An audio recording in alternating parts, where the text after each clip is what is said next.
जय जगन्नाथ जगन्नाथ আজি আজি एक पवित्र दिन ए पवित्र दिन रे जगन्नाथ को स्मरण करी पंचसखा को स्मरण करी माँ बागवादिनी शारदा को स्मरण करी मो माँ संतोषी को स्मरण करी जगत उद्देश्य रे जगत मंगल पाई एक आध्यात्मिक कथा आलोचना करी जहाँ आपण शुणिले निश्चिंत कथा हूँ अनुभव ज्ञान आसव। ओं अखंड मंडलाकार व्याप्तं जेन चराचरं तत्पदं दर्शितं जेन तस्मै श्री गुरवे नमो नमोणाक्षर ब्रह्मणादि मुक्ति कारणं च घट मध्य प्रचजेन तस्मै श्री गुरवे नमो चिद्रूपेण परिव्याप्तं त्रैलोक्यं सचराचरं तत्पदं दर्शितं जेन तस्मै श्री गुरवे नमो गुरु ब्रह्मा गुरु विष्णु गुरुदेव महेश्वर गुरु साक्षात् परम ब्रह्म तस्मै श्री गुरवे नमः शुक्लांबरधरं विष्णु शशिवर्णं चतुर्भुजं प्रसन्नं वदनं ध्यायो तस्मै श्री गुरवे नमः मन्नाथ श्री जगन्नाथ मद्गुरु श्री जगद्गुरु मदात्मा सर्वभूतात्मा तस्मै श्री गुरवे नमः अंग ब्रह्म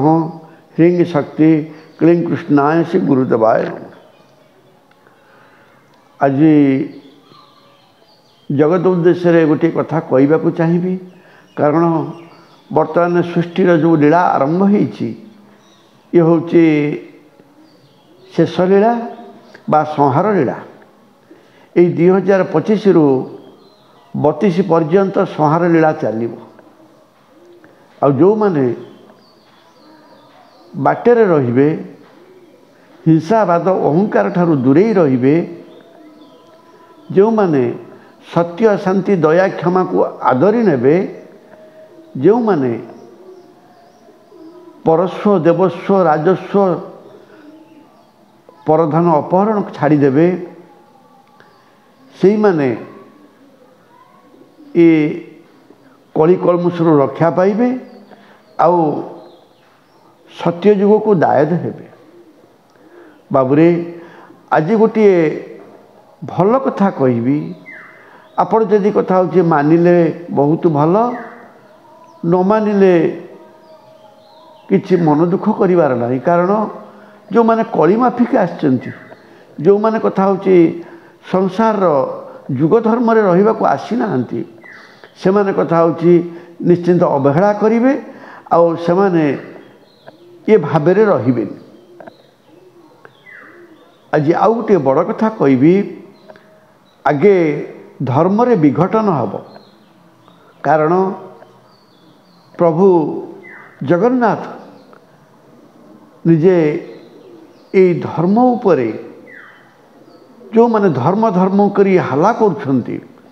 जो माने कथा हूँ साधु सन्त बाबा बोली कहीकि अबाटरे अछंती जो माने कथा हूँ मुकार भाव नहीं करी अहंकार अछंती सेई मानकु दमन करिवे।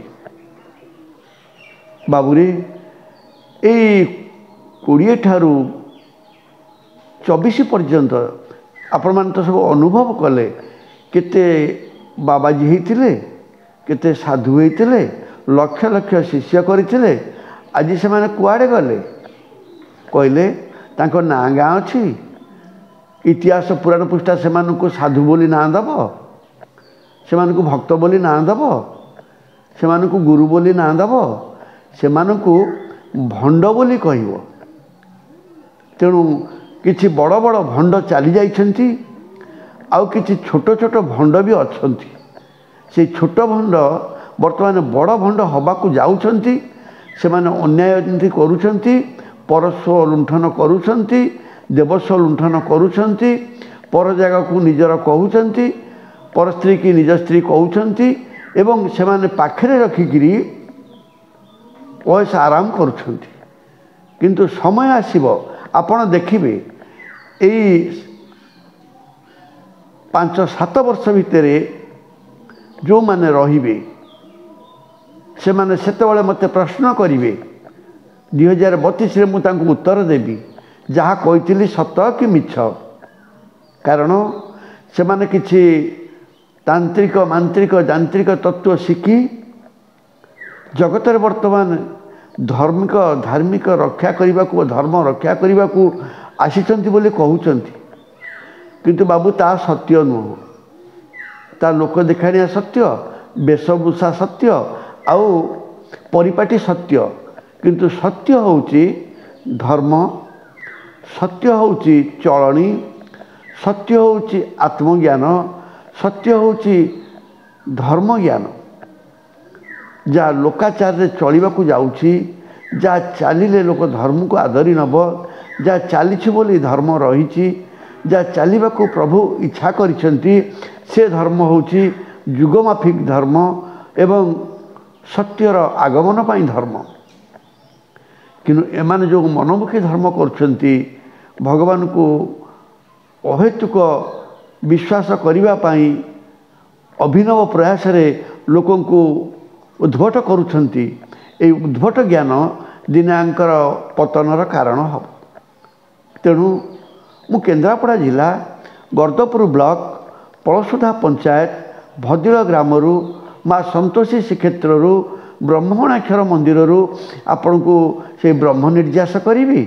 ब्रह्म तत्व बतैबी, आओ शरीर भीतर कथा कहि। कारण ये पवन टिकक अच्छी बोले जीवन अच्छी। तेणु आपण से पवन सूत्र पाइबा पाई, पवन सूत्र धरिबा पाई आपण तत्व गुरु करंतु। कारण ये जगत रे दुईटा कथा सत, गोटे होची गुरु नाम मंत्र आउ जगतनाथ। जगन्नाथ होचंती चिराचरित सत्य, आउ तत्व गुरुर तत्व मंत्र होची चिराचरित सत्य। कारण जुगे जुगे जहाँ थिला, जुगे जुगे जहाँ रहिबो, जुगे जुगे जहाँ होउथिला, आउ एबे जो धर्म रक्षा पाई हबो से होची सत्य, आउ से होची पवन। तेणु महापुरुष कहले जल पवन नहीं देह एथु अधिक थिले कह। कारण भगवान आमको मनुष्य करिए देहटी देइचंती, आमे जदि ये देह भितर जल पवन को नहीं साधनारत न हबा, आमे जदि ये जल पवन रे भगवान को दर्शन न करिबा, तार आमे केमि दर्शन करिबा। आमे ए जो कथा होची काष्ट पाषाण तरु तृण देखुचे, तार जर कोन पाइबा, आमे शरीर रे पाई गले ता भीतर भी पाई जिबा। कारण आमर समता भाव,